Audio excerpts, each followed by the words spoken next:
అమ్మా ఏ నరసింహ బాగున్నావా? బాగున్నానమ్మా. అన్నయ్య ఈయన పై స్నానం చేస్తున్నారు. రే ఉండట్రా వస్తా. బాత్రూంలోకి వెళ్ళావు, భయపడి చేస్తావు.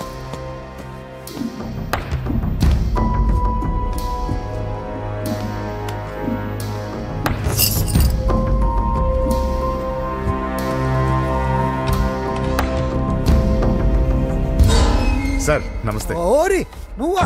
పని అయిపోయింది సార్. వీడే ఆ హోమ్ మినిస్టర్ ఆదికేశ్వరరావు. వీడు పదవి కోసం ఎంతకైనా దిగజారుతాడు.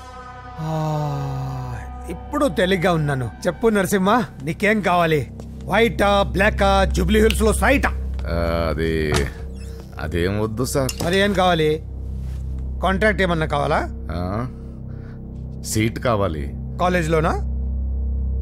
అసెంబ్లీలో. అసెంబ్లీలో? అది అది ఏమన్నా స్వీటా? ముక్కులు చేసి ఇవ్వడానికి? నా బెడ్రూమ్ కి వచ్చి చనువిచ్చాను కదా అని అసెంబ్లీలో నా పక్కన కూర్చుందాం అనుకుంటే ఎట్లా? సార్ నేను మీ మనిషిని. డిస్కషన్ వద్దు. రాజకీయానికి కావాల్సింది బాడీ కాదు, బ్రెయిన్. ఆపరేషన్ చేసే కత్తితో మర్డర్లు చేయించు గాని మర్డర్లు చేసే కత్తితో ఆపరేషన్ ఎలా చేస్తాం? నువ్వు చెప్పు.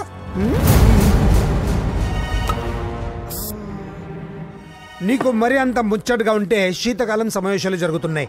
పాస్ ఇస్తా, వచ్చి చూడు. ఎమ్మెల్యే అంటే పదవి కాదు, పవర్. కత్తిని హ్యాండిల్ చేసినంత ఈజీ కాదు పవర్ని హ్యాండిల్ చేయటం. నా మాట విని నువ్వు హ్యాపీగా మర్డర్లు చేసుకో. వెళ్ళు వెళ్ళు. 12 సంవత్సరాలు కుక్కలా బ్రతికాను. లెక్కలేని మర్డర్లు, కిడ్నాప్లు ఎందుకు?